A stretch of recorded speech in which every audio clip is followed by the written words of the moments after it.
The checkout page overview. From the dashboard, go to Courses, go into a course. If you're already in there, scroll across to the tab that says Pages. Let's look at the checkout page. The checkout page is the first page you come to after people click Buy Now in the sales page. Inside here we can see the amount of unique visitors to this page, and we can see the total number of views on this page. This is a combination of unique visitors or new visitors and existing visitors that have returned.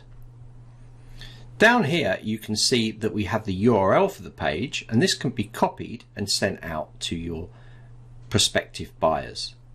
You can also preview the page here, and you can edit the page here.